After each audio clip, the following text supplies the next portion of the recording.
what's up? Hello, I hope you all are doing well. We're together again, very excitingly, to do a tag video for you today because both of us are in the same place. Today's video is the Honest Booktuber Tag, which was originated by Harriet Rosie, and we'll link her original video below so that you can check that out. But as always with videos that feature the both of us together in the same place, you get 2 answers for the price of 1. So there are 10 questions to this tag, all talking about BookTube and things about our channel and drama and the whole community and us being very honest about it. Number 1, have you ever lied about reading a book? Have you? It's more like I pretend to be very familiar with that book instead of outright being like, oh yes, I've read Of Mice and Men, because I have not read Of Mice and Men. But normally it's when I'm talking to elderly people that they're like, oh, and blah, blah, blah, blah, blah. You know that one, right? And I'm like, oh yeah, sure. And I just let them go on. So it's not necessarily that like, yes, I've read it and I can recite to you all of the important passages because I looked them up on Wikipedia or something, but it's more of like just a pretending to have a greater familiarity with it. And I wouldn't even consider that outright lying because you're still saying in a way like, yes, I know that book. I know of that book. I'm not saying I've read it. I'm just saying I know of it. There's plenty of books I've heard of that I've never read. And I've never lied about reading a book either. Typically when somebody asks me like, oh, have you read that? I'll just be like, no, I haven't read it, but I know of it. You know, because there's so many books out there where you know certain points of it, especially if they're a classic, and it's just been analyzed and sort of redone in different ways. So those books, I'm like, yeah, I know it. I haven't read it, but I'm never gonna lie. I've never lied about reading a book. Or if it's like in the zeitgeist, like I'm just looking at your bookshelf right now and thinking The Lovely Bones. I've never read the book because personally at the time that it was super popular, I found it very, very scary. But I did see the movie for some reason, which was really scary when I saw it. So like I know the plot, but I've never read the book. I'm never going to read the book. But if someone asks me, oh, have you read it? I'm pretty much going to say yes because I can talk about what the plot is. Have you ever avoided a book because of controversy around the content and or author? Yes. Okay. I think we both have. I think in different ways. Yeah. And there's kind of 2 different ways you can take this, and we talked about it a little already, so we'll try and rehash it for you here. The first kind of example I can think of is a book that both of us were offered from a publisher, like a big publisher, and it came out maybe 2014, 2015, would you say? That sounds right. The book was The Mockingbird Next Door, and it was a book about Harper Lee and this woman who supposedly lived next door to her and got a bunch of information about her because Harper Lee was very private. And it came out right after the book was published that she might have done that gotten the information in very kind of like sketchy ways. Not great ways. Yeah, and journalistic practice. We don't know how true that is because we didn't read too deeply into it, but basically we had this book, then all this stuff came out about it, and we were like, you know what, we're just gonna not read this right now. We're gonna wait a while and we'll circle back to it later once things kind of die down and we can do our research and not be as influenced and just kind of figure out on our own terms. Still haven't read the book yet. Yeah, but I still would like to. Not reading it right now sort of turned into not reading it for years. Yeah. And I will say that the phrasing of this question says avoided a book, not avoided reading a book. Because I have read, there are 8 books in sort of the Ender's Game trilogy or series. There's the Ender series and the Bean series, and there are 4 in each. I've read all of the Bean books, and I have read the first of the Ender books, and never read the last 3 for some reason, just because I either didn't find the time or wasn't compelled. And Orson Scott Card has, I think we can all agree, turned out to not be a great person in a variety of ways, and I don't feel great about reading his work because of that, but I've already read a lot of it, and the content of it is good. Like, it's good writing. But, I mean, if I'm going to ever go, and I just got rid of all 8 of those books recently, if I'm going to go and read anything else by him, I'm definitely going to either get it from the library or find it secondhand and not actively contribute financially to his success, because 1, we don't need to, he's got enough of it, and secondly, I'm not gonna support someone like that, so. Question number 3, have you ever been sent a book for free and not disclosed it? I don't think so. No. But we try and be good about that. Yeah, every time we get a book and I share it in a book haul, I always say how I got the book, whether it was from a bookstore or a book, like a library sale, or, you know, Penguin Random House sent me this book, or this so-and-so publisher sent me this book, or like you gave me the book, you know, like I always say where I got it from. Source, We don't always necessarily say in exchange for an honest review, like we were given this book for free in exchange for an honest review. We used to say that more, but I feel like people have kind of gotten out of the habit of saying it, and it's sort of like almost implied nowadays that like if you get a book from a publisher, sort of it's most likely because it's in exchange for an honest review. Sometimes people do like sponsored stuff, but it's very obvious when they do it, at least as far as we've ever seen. You know, somebody obviously could be sneaking it in there, but usually it's like, oh, I'm working with this company and it, you know, and this book to promote this book, and I'm getting paid for it. And I have had things show up for free at my, like, books that I I did not request. Yeah, it's entirely unsolicited. And I always say when they're unsolicited too. Like, I got this, I don't know why. And I don't think I've actually ever reviewed any of those books, but sometimes things just show up, like my name gets on some list somehow, and they just arrive. And like every 6 months, you get some random little package, which is kind of fun. Yeah, and there was some controversy about this in like 2014 about people not disclosing and FCC guidelines and this, that, and the other. But I think we always are pretty good about talking about that's almost the format of like, here is a book, I got this. Insert reason or way here. Yeah. Like, that's the format of book hauls. You talk about where you got your books from. And if it's a publisher, you say it's a publisher. 4 is, have you ever bought a book with no intention of reading it? What do you mean by reading it? No, I've always bought a book at least thinking that at some point I would like to read it, but that actually wanting to read it varies a lot. Some books, you know, you want to read them right away. Right. And other books you're like, yeah, I'm interested in this, but I might not read it for a year. But you see, and you also have a lot of like coffee table books or explanatory I have a whole type shelf things, here with or just like coffee table books guides or things like that. And you don't sit down and read a book about hikes cover to cover. Yeah, exactly. Something like this. Like, you wouldn't just sit down and read this book, but I have it. So if I want to reference it at some point, it's here. Yeah, reference material and coffee table books are different. I don't think I've ever bought a book where I'm just like, I mean, probably not, but I'll take it anyway because it's $1 or something like that. Yeah. Cover buys, I think, sometimes fall into this category. Like, I want this because it's pretty. Actually, my 3 copies of Little Women. Like, I'm not necessarily going to read all 3 of those copies, but I've already read the original text, so technically I've already read the book, so I don't need to crack the new one. You're basically just a collector at that point. Yeah. It's different. It's like stamps. Stamp collecting. If you don't read stamps, you might use them. They're useful. Question number 5. Now we're getting a little sassier here. Have you ever got caught up in BookTube drama? No. We make a point to not get caught up in BookTube drama, mostly because it's not... A lot of it's on Twitter. Yeah. And I don't, like, neither of us are big users of Twitter. You will notice that our Twitter account, we will go, like, a week without posting anything. Yeah. So I just... And I usually go on Twitter at least once a day and just see what's going on. And so I do see things, but it's just, like, it's so tiring. There's so many other things in the bigger world that I would rather focus my time and energy on. I feel also like with video responses being phased out of YouTube, it is harder to track BookTube drama. Yeah. Because you can't see the thread of who made what response to who. Yeah, because that used to be a thing back when we first started, and there was definitely more drama directly related to videos and like people responding to other people's videos, whereas now I think it's more Twitter centered and people will reference a video. Exactly. But they'll be like vague about it. But people fight about it in text as opposed to in video. Yeah. And if you do make a video about it, you have to link like, oh, this was the thing that I'm responding to, and oh, someone else had a really good thing to say. But that's the thing, is half the time they don't, and they're just trying, and they just get so shady about it, and you're like, but I don't even know what we're arguing about. Right. Right. And it's also, some of it's just like, I don't have time to sit down and make a video and prepare a fully justified argument about this.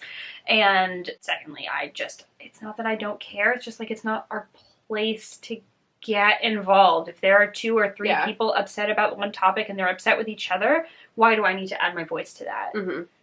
If it's about some sort of social issue, like a more sincere, larger, greater social issue, I guess you could say what you were saying earlier about like us, probably we should step up and say something. But I feel like in instances where that has been the case, we have at least put something on Twitter and been like, here's a vague comment about where we stand. Like, you can understand that we're not going to throw ourselves in the ring, but we've been following this. Yeah, but usually the BookTube drama that we see, it's not that. It's not that. It's somebody getting really nitpicky about somebody's choice to buy books versus get books from the library. Stuff like that. Right. Which has been an ongoing thing for many years. Forever. And it just sort of gets rehashed every so often, and people get really intense about it. And it's like, this is not something I'm going to spend my time arguing about. Or people get overly upset about, like, people having a white bookcase with a number of different, like, colors of books, and like, oh, to be a booktuber you have to have this, and then one person says one thing and they mean it to be joking and nobody takes it that way, and like, let's all just take a breath. What are we on now? Number 6. Have you ever had a hate comment and did you respond? I don't think we've ever had, like, a sincere, like, hate speech, hate type comment. We've just gotten, you know, our fair of disgusting, awkward stuff. Yeah, stuff that you will, assume that it's a male on the other end. They're saying something derogatory to you. One thing that sticks out in my mind was when I did have short hair. I got somebody called me a dyke in the comments, and it was just like, you know, like there was no context. It was just like dyke, and I'm pretty sure I deleted it because I was like, what? Because that is never used. Like, they were obviously not using it in a positive way. It was not a reclamation of the term. Exactly. It was somebody trying to be derogatory. So, like, stuff like that we have definitely gotten. We've got weird marriage proposals. Yeah, people asking us, like, oh, if I do this, will you date me? And like, who are you? Yeah, and then there's occasionally on some of our reviews for YA books, I've had people insult our intelligence. They're like, you read nothing but YA, this book, like, you're an idiot because you thought you liked this book or whatever. And it's like, first of all, you obviously didn't take a look at our channel because we review more adult than YA. The number of people that claim that the only thing we review is YA when we are so far from that these days is unbelievable. And like, what? And if you do review YA, that doesn't make you stupid. Right. Like, we still read YA books. It's just we do read more adult than YA. So when somebody comes in and they start insulting us and saying we need to pick up an adult book, right? I'm like,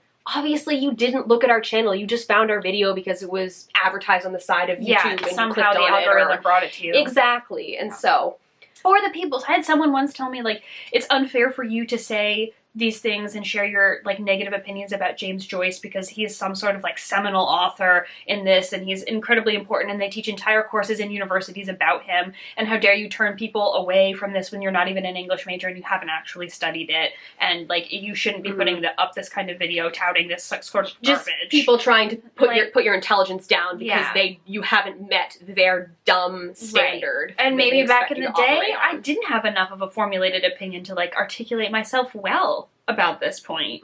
But that doesn't mean that I don't get to share. Yeah, like, we're not making these videos. Welcome to the internet. We're not making these videos to be shown in a high school or university classroom. This is not a professorial type of situation. We do these videos for fun because we like sharing our thoughts on books. And with each other. Yeah, and with each other. Talk about origins. So we're not here to try and say that we are the one and only voice on this particular subject. Right. But in terms of, like, hate speech, no hate comments. No. I can't. Don't start me on the reasons I think why. Well, it's because we're white. Yeah. If we were not white, we would get other kinds of hate comments. But because we both, at one point, had short hair, people assumed that we were lesbians. People assumed that we're together, or people assumed that we're cross-dressing. There was one person who was like, I clicked on this because I thought it was going to be 2 men, but it turns out it's just 2 cross-dressing women, and I don't want that opinion. Like, what? Yeah, so, because short hair obviously means that's, you know, defining who you are as a person. Like, no, I just wanted to have short hair for once in my life. I feel like I've spoken about that in a number of videos, angrily, so. Number 7, have you ever made a video just because you knew it would get views? Let's unpack this for a second. Okay. Just because you knew that it would get views means, like, you don't necessarily care about the content. You're not doing it for fun. You're not doing it for fun. You're just doing it to get those numbers and get the money that if you have, if you have, get monetization. Yeah, that's the only reason you're doing it. Or to grow your popularity or subscriber count, etc., etc. I don't think either of us have the time. I know I certainly, it's clear I do not have the time to do anything that I don't enjoy with this. There is definitely, like, we always do a video because we are interested in doing it, and we do consider, like, hey, this video is a fun video to do right now. People will probably find it and enjoy it, and so therefore it will get more views, and that's exciting because you do want people to see your content, right? Why are we putting stuff up if we don't think there's going to be an audience to enjoy it? Yeah, but we always make sure we at least want to do that video too. We don't do it just because we think it's going to get views. Like, book hauls still get a lot of views. Some people hate on them, but I like them, and they get a lot of views because people like seeing what new stuff people are getting, right? Exactly. And so I like doing those videos, but they also get views. Yeah, and if you're interested in the kind of books that that person reads, those can be really interesting. Yeah, you get your Goodreads open or your, like, library everything, and you just put everything on hold or mark it as want to read. I do that all the time. Then obviously you're going to make that. So yeah. But we've never just done a video because we're like, oh, well, that's obviously going to get us a couple thousand views and people are going to find our channel because of it. Do we know that timely videos, like if there's a movie coming out, or a movie has just recently come out and we've read the book, or a particular book is just about to come out, we'll be like, okay, well, we want to read this book and get the review up around the time when it's still new, also, because people are going to be searching for it. But that just makes sense. It makes sense to me. Like, I'm not gonna wait 3 months to put out my review of this book when I've already read it ahead of the publication date or around the publication date. Yeah. I'm gonna, in time. That's logical. You put out a review for Daisy Jones and the Six the day it was released, because we got our copies and you had read it, and you put it up, and that's one of our most viewed videos this year because you put it out in a timely manner and people were obviously looking for opinions on the book. We're not idiots when it comes to trends. Like, we use Google Analytics too. We know the kinds of videos that people like to watch. We know that people like to see us together. Yeah. It's been that way for what, 7, 8 years? Something like that? 7.5, I think, at this point. So, are we gonna make videos together because we know people will watch them? Yeah, but, like, we've also been our brand. We've also been friends and, like, have enjoyed being in the same place and spending time with each other for longer than we've been doing this. Yeah, so it makes sense to do those things. We just can't do them together all the time because we don't live in the same place, even the same country. So, like, unfortunately, we can't film videos together all the time. But when we're together, we try and do that because we know that people are gonna want to watch videos where we're, bouncing opinions off of each other. Number 8. If you could go back to the beginning of your channel, would you do anything differently? Well, it was, what, 2012? February 2012 was when we uploaded our first video. I would have been a little more articulate. Yeah.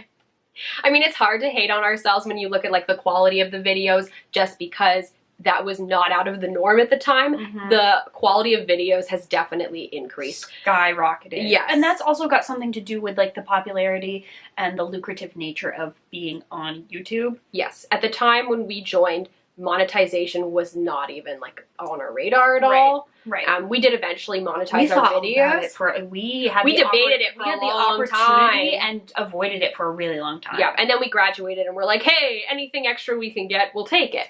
But in terms of actually changing anything, I don't think so. My original video, I think you privatized your original video. I have done that for several of them because they're terrible. I have left all of my videos up. That doesn't mean I want to watch them, but they're there because that was how it was at the time, and, like, whatever. Yeah.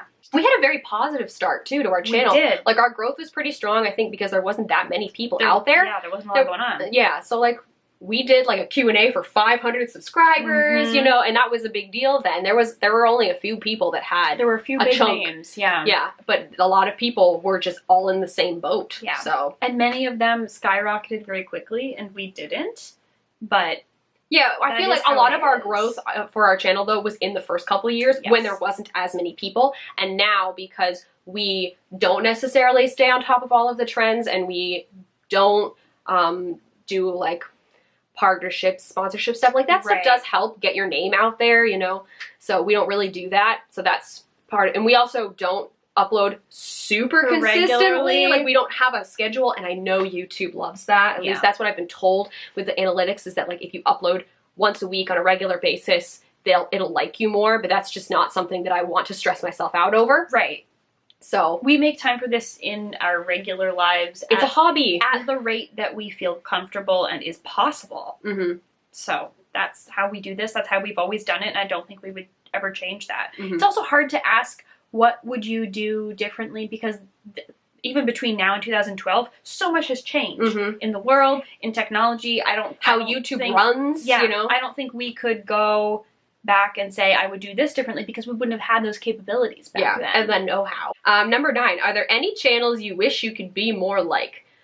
I don't want to say that I would want to be like anybody else, because everybody's got their own vibe. In terms of consistency? There's certainly people that I admire in terms of their ability to produce really good content on a regular basis. And well-produced content. Yeah. And like just putting up videos all the time. I'm like, damn girl, you know, look at you. That's so good. Yeah. Or like, but I don't want to be that person either. Yeah, and look at the Poptimist. He's doing something like very much his own with all of the little graphics next to him. And that takes a lot of time in editing. That takes a lot of time. Right? That's really good. He's so well spoken, and we're never going to be like that. Yeah, we can't don't be want like that. to be like that. But that's really admirable. I think that's really interesting. We do our own. We just do our own thing, and you know, whatever happens, happens. If you like it, fine. Okay, fine. The final question for the Honest Booktuber Tag: what's something you love about your channel? I like how long it's been around for. I'm proud of the fact that this channel has existed for 7.5 years, and there are certain times where there might be 3 weeks where we don't post a video, but it's never gone on a long hiatus of any kind. Exactly. You know? Sometimes if, you know, one of us is going on vacation or whatever, we'll be like, hey, can you put up a video while I'm gone, because I'm not going to have a chance to film anything. You know, we can, and because there's 2 of us, we can kind of cover for each other when like, do you want to take a 1.5 years and get a master's degree? Yeah, and I'll upload lots of videos in the meantime, you know?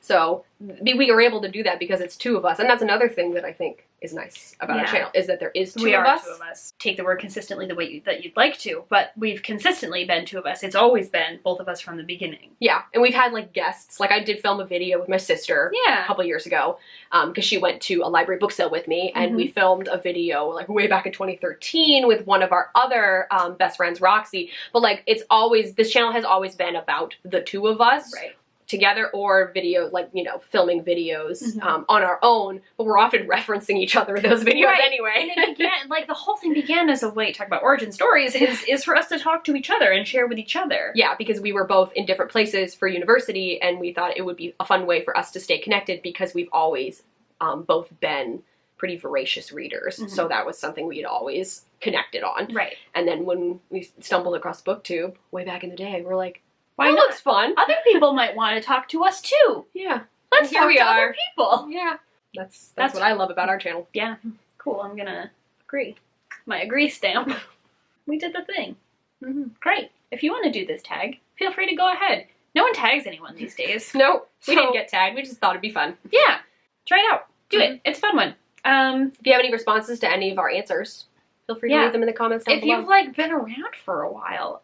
Shout out if you've been around for a long time. Sometimes we get people who are like, you were the first people I ever watched, which is really heartwarming, because there aren't a lot. We don't get that very often. I can think of a lot of people by name who I remember from the very beginning who I haven't heard from in years. So if you have watched us for a while, let us know. As always, everything that you want to know about us is indeed in the description. Hope you're having lovely weeks and lovely lives. And with that, we will bring this video to a close.